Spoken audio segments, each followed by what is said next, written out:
عليه وسلم وتدنيس المصحف الشريف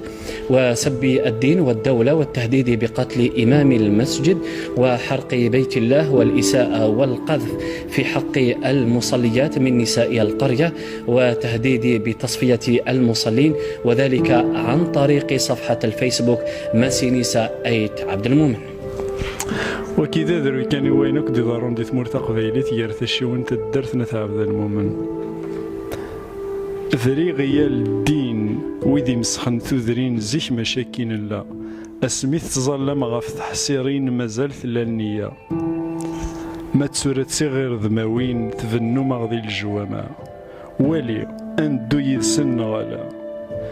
ما تسيد تضرب بيديف كان الديانات نكف ذري غسنس الجمنات ورومينا سوين يديف كان ولا غفوسنا تقجرين يكتدون ذي القاعة